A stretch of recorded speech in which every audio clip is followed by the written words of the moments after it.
Salut tout le monde, j'espère que vous allez bien. Alors aujourd'hui, je vous préviens, je suis en petit débardeur, je voulais mettre une chemise que j'avais cousue pour me faire style, mais j'ai cette espèce de chose à la main. En fait, je me fais poser un masque d'argile un peu épais, et comme j'avais pas trop de bandage, j'ai mis une chute de tissu. C'est parce que je pense que j'ai une tendinite, en tout cas j'ai mal aux articulations, et j'ai lu que c'était bien, donc faut le faire poser 1 heure, et comme j'allais faire ma vidéo, bah c'est pas grave, vous me voyez avec ma petite moufle, on va dire, ma moufle d'été. Attention, attention, j'ai enfin quelques petits trucs à vous raconter pour ce bilan couture et tricot du mois de mai. Alors la première chose, c'est ce fameux short rouge que je dois me faire depuis 1000 ans, qui est découpé depuis 1 mois et demi, qui est tout assemblé, enfin il restait plus qu'à assembler en gros.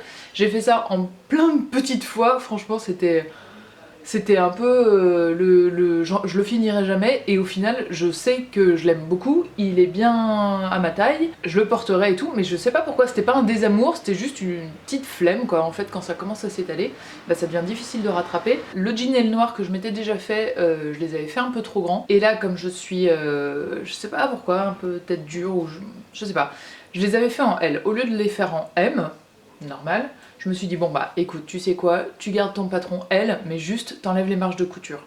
Alors ça a marché à peu près, c'est quasiment tout bon, sauf que ça décale les pinces, ça décale les poches, elles sont toutes petites. Et en fait il y a des moments où on se dit mais oui, si c'est créé ainsi, c'est qu'il y a une bonne raison, et que les gens qui créent ces trucs sont des professionnels, tu ne sais pas mieux qu'eux, ça n'est pas possible. Mais bon, je suis assez contente quand même, je le trouve cool, il va aussi bien sur des collants que tout seul. Et la deuxième et dernière chose en couture, c'est j'ai fait un prototype, un essai de trousse pour aiguilles à tricoter, parce que j'avais un tiroir dans lequel elles étaient toutes, et alors moi qui ai des mauvais yeux, en plus ça me saoulait de devoir regarder le numéro sur l'aiguille et tout. Je voulais pas galérer 3 ans quand je cherche une paire 5,5 ou une paire 2,5. Et du coup, ça fait longtemps que je me disais, je veux un truc où elles sont rangées par taille, parce que des fois, je suis un petit peu toquée comme ça, j'aime bien quand c'est rangé et ordonné. Et du coup, j'ai pensé à cette pochette avec plein de poches. En fait, il y a le rang du haut, c'est les chiffres ronds, les aiguilles taille 2, 3, 4 et tout ça. Et le rang du bas, c'est 2,5, 3,5, 4,5. En dessous du 2, il y a le 2,5, en dessous du 3, il y a le 3,5, et ainsi de suite. Et je voulais aussi pouvoir mettre mes grandes aiguilles et mes aiguilles circulaires ou petites. Et du coup j'ai fait au fond une grande poche où il y a les 2 et 2,5, et devant une petite poche 2, une petite poche 2,5. Pour l'instant j'hésite sur les tissus à prendre pour mon vrai projet qui sera beaucoup plus clean que ça, notamment parce que je veux pas acheter de tissu en fait. J'aimerais bien que ce soit un projet qu'on peut utiliser pour des chutes, parce que je trouve ça pas mal d'évacuer un petit peu les tiroirs. J'ai en tête quelques améliorations, pourquoi pas une poche pour mettre tous les crochets ou les accessoires, et peut-être une anse pour pouvoir le porter en sac à dos, ça j'aimerais bien. Donc voilà, je suis en train de réfléchir à tout ça, mais je vais le faire très bientôt, et je ne manquerai pas de le filmer pour vous montrer, parce que ça peut être une trousse pour n'importe quoi d'autre. Si vous faites qu'un étage au lieu des deux, ça peut être une trousse pour les pinceaux de maquillage, ça peut être pour le matériel à dessin, je sais pas, le matériel de pêche peut-être, enfin voilà, ça peut être plein de trucs je pense. Et donc c'est tout en couture, donc ça m'amène tout naturellement vers le tricot, puisqu'on parlait des aiguilles de tricot. Et ce mois-ci, j'ai beaucoup plus fait de tricot que de couture. Alors je pense qu'une des raisons, j'ai l'air très intelligente quand je fais ça, non? Une des raisons, c'est que le tricot, pour moi, est quand même vachement plus simple. Je pense que vous allez me dire si vous êtes d'accord. Je laisse mes pelotes et mes aiguilles sur ma table. Je vais manger, j'ai fini un peu tôt, je fais 2 rangs. Je suis en avance, c'est très rare, mais de 5 minutes avant de partir, je fais 2 rangs. Je vais chez une copine ou chez ma maman, je l'amène, c'est hyper facile. On n'a pas toute une table à réinstaller et tout un amas de matériel à sortir, et du coup ça me le rend hyper sympathique par rapport à la couture, la pauvre. J'aime toujours autant la couture, mais c'est vrai que l'organisation autour est vachement plus simple en tricot. En revanche, en tricot, donc, bah, je me suis fait mal à la main. J'ai fait un projet sur des aiguilles du 3,5, et je pense qu'au début j'étais peut-être un peu tendue. C'est mon 4e de cette main-là qui me fait mal, parce que je tenais l'aiguille avec lui, et du coup j'appuyais vachement. Alors je sais pas du tout si c'est une tendinite ou... voilà, le truc c'est que ça me faisait pas mal quand je serrais, ça me faisait mal quand je réétendais en fait. Et ça a fait une bonne semaine que ça me fait mal, donc c'est pas une douleur affreuse, mais je me suis dit autant la prendre tôt parce que j'ai un peu la même chose au coude et ça va faire 1 an et j'ai jamais rien fait et du coup visiblement c'est hyper long à guérir après. Donc pour le tricot, la première chose que j'ai fait, et là je suis trop fière parce que c'est le premier vrai habit que j'ai fait, bon c'était un 4 ans parce que je savais que si je m'attaquais à un truc hyper dur et grand, ça allait peut-être me saouler, je voulais pas me dégoûter en fait. Donc j'ai fait le pull Rapido, j'aimais bien son nom, je vous cache pas, de chez Fildar pour enfants. Et c'est un gros point mousse avec des aiguilles du 6, donc ça va quand même assez vite et je l'ai fait en 4 jours. J'ai pas eu de gros problèmes. Le seul truc c'est que j'avais pas encore ma méthode de lecture de patron magique que je vais vous révéler dans un instant. Pour l'assemblage j'ai demandé à une de mes tantes qui tricote, qui m'a montré vite fait. J'ai regardé un peu aussi des tutos sur YouTube qui expliquaient assez bien. Et du coup je suis pas trop mécontente du résultat. La chance que j'ai eue, je pense, c'est que c'était du bleu marine et que du coup, s'il y a une erreur, c'est pas visible quoi, c'est un peu foncé. En plus, le jeune garçon qui va le porter, il a 4 ans, donc je pense pas qu'il soit hyper à cheval sur les finitions de son pull. Je lui ai offert, il faisait 30 degrés, donc autant vous dire que c'était pour son anniversaire. Autant vous dire qu'il a pas voulu l'essayer tout de suite, apparemment il l'a essayé après. Il a 4 ans, j'ai fait du 4 ans, c'est pas un gros costaud, c'est plutôt un petit format et il lui ira pile pour l'hiver je pense, là c'est encore un peu grand. Donc je suis assez contente de moi et j'ai vachement aimé le faire surtout. C'était un peu la bonne nouvelle. J'avais acheté une laine chez Mondial Tissu parce qu'elle était pas très chère. Elles sont à 2,50€ ou 60, je sais plus, la bobine. Et c'est des bobines, c'est des pelotes, pardon.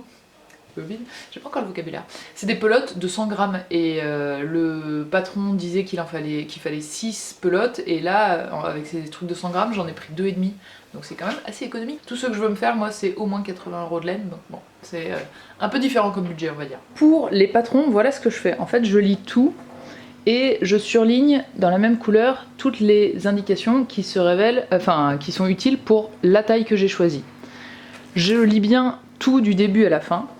Et ensuite, et là c'est la partie la plus importante, je prends juste la partie à laquelle je m'attaque là, que je vais faire, et je recopie en faisant un peu les indications, je note les rangs où quelque chose doit changer, où il y a quelque chose de particulier. Et comme ça, au fur et à mesure que je tourne mon contre-rang, je vérifie s'il y a quelque chose à faire ou pas.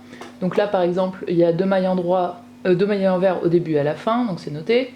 Ensuite, je passe aux côtes, ensuite comme le 1, comme le 2, donc là c'est facile. Là, il faut changer d'aiguille, puis répartir 2 augmentations.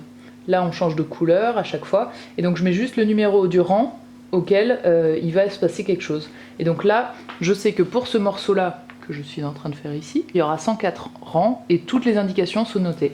Comme vous pouvez peut-être le voir, il y a déjà du crayon de papier, parce que là, par exemple, j'ai oublié de changer d'aiguille au rang 5, et du coup, j'ai marqué fait au rang 8. J'ai oublié de changer de couleur au rang 34 et du coup j'ai marqué au rang 36 parce que comme là c'est une moitié de dos, comme l'autre moitié de dos sera collée, faut que les erreurs soient les mêmes, que ce soit au même endroit. Et ben ça je peux vous dire que ça me sauve la vie parce que moi impossible avec juste un patron pour l'instant en tout cas, beaucoup trop de choses dont il faut se souvenir et moi je suis une vraie passoire, j'ai aucune mémoire. Je suis étourdie comme pas possible, donc j'oublie toujours quelque chose, vous voyez, même en le notant, j'oublie des trucs. Je me suis ensuite attaquée à un cadeau de naissance, je voulais faire une petite robe qui était à l'époque sur le site de Fildar en patron gratuit. Là je l'ai retrouvé mais pas dans les pages gratuites, donc je pense pas que le patron soit payant, non. Enfin j'en sais rien. Du coup j'ai pas essayé je l'ai pas acheté puisque je l'avais téléchargé quand il était gratuit. C'est une petite robe avec un petit nœud qu'on met par-dessus, un petit t-shirt et un collant. Donc c'est une robe qu'on fait avec des aiguilles du 2,5 et je me rendais pas compte à quel point c'était petit et que ça allait être un petit peu long. Et alors ça a été un petit peu la robe de la loose. Je l'ai commencé, c'est celle que j'avais commencé aux fameuses grèves d'avion quand je suis allée à Hambourg, donc j'ai eu un trajet de 15 heures au lieu de 4. Et du coup j'ai fait ça quasiment tout le temps, donc j'ai hyper bien avancé. Et en fait, genre le dos fallait 100 mailles, donc 98 rangs. Au, je sais pas, 25e rang, j'ai fait 2 boulettes sur le même rang, il y avait 2 trous. Et j'ai continué en me disant, bah je raccommoderai à la fin, je ferai un nœud avec un tout petit fil, enfin le truc de débutant quoi. Et puis arrivé au 75, je commençais à me rendre compte, parce que petit à petit on devient de plus en plus régulier, que c'était quand même pas trop mal et que j'avais plutôt bien bossé jusque là. Donc j'étais à bon bah plus que 20, mais il y a ces 2 gros trous moches qui gâchent tout en gros, et surtout que ça va être sur le devant. Eh bien tenez-vous bien, j'ai eu la force, je ne sais pas d'où elle est venue, de tout défaire. Et je suis hyper contente de l'avoir fait parce que certes c'était très long, mais le résultat est quand même beaucoup mieux. Et les 2-3 fois où j'ai refait des boulettes, j'ai réussi à les rattraper. Alors il y a quelques endroits où c'est un tout petit peu visible, mais si on le sait pas, c'est pas le premier truc qu'on va regarder. Je suis très contente de mon choix de couleur surtout parce que c'est très classique mais ça va bien. Alors pour celle-ci, c'était des aiguilles du 3,5. J'ai essayé toutes les sortes d'aiguilles parce que ça n'allait jamais en gros. J'ai commencé sur des aiguilles en bambou. Et puis au bout d'un moment ça devient un peu lourd et c'est pas très agréable, et surtout les aiguilles en bambou elles sont assez longues et du coup on gêne vite le voisin, ou alors on se gêne tout seul. Moi je tricote souvent à table, posée sur une table, et du coup c'est pas très pratique. Donc après je suis passée à des aiguilles circulaires, mais j'avais acheté un truc un peu de merde en Allemagne.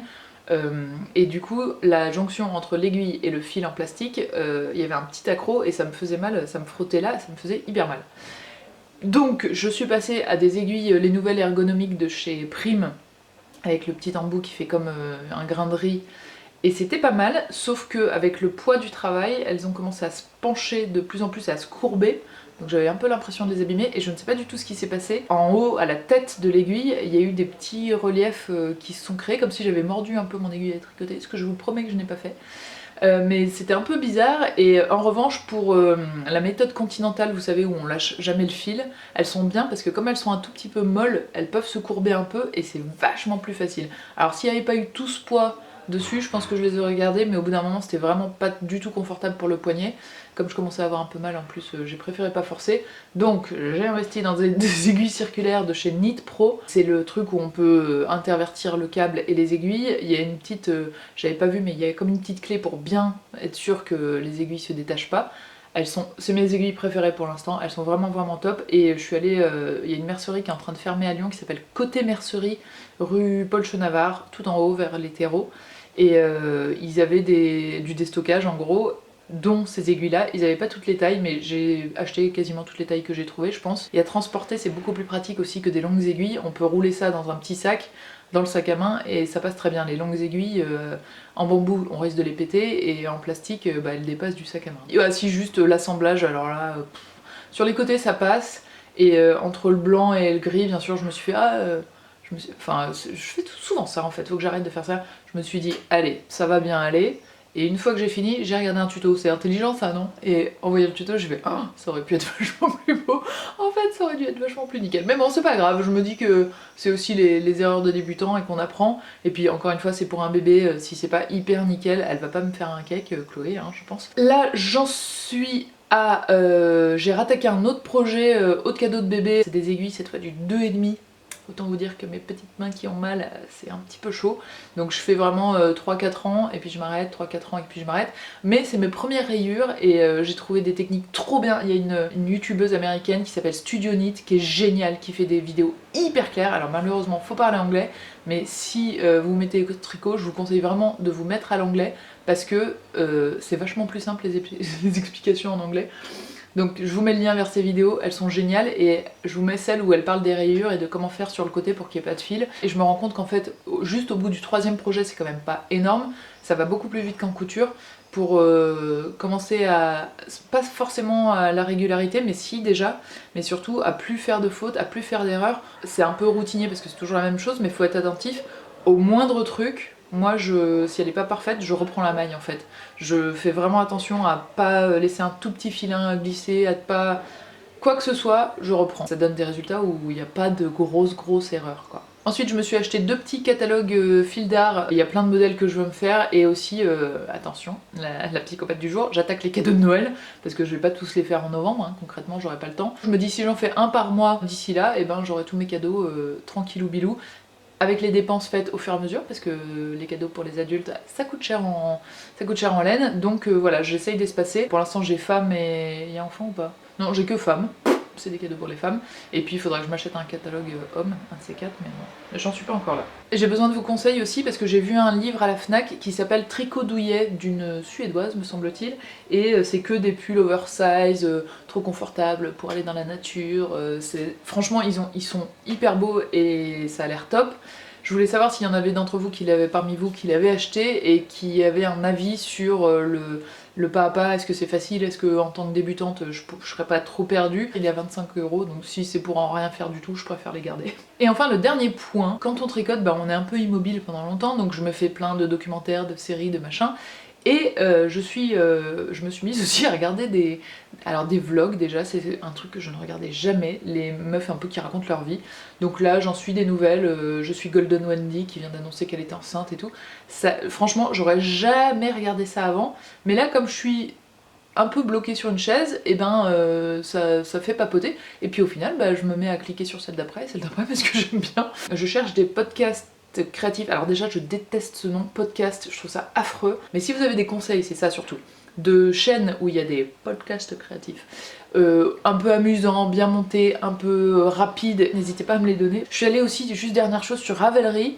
Je suis un peu perdue sur ce truc là, il y a trop d'infos je crois. Tout le monde me dit c'est la bible, c'est génial, c'est trop bien. J'ai fait 2-3 fois en me disant allez tu vas trouver un truc bien. Je suis un peu perdue, c'est trop, je sais pas. Pour l'instant c'est un peu trop pour moi. Peut-être que quand je me serai un peu améliorée ça m'impressionnera moins. Mais pour l'instant je suis un peu dubitative on va dire. Voilà, je vous fais des gros bisous, j'espère vraiment que vous allez bien. Je vous dis bonne nuit les petits, et je vais pouvoir aller m'enlever mon petit cataplasme. Je vous tiendrai au courant si ça marche. Passez une belle journée et à très vite.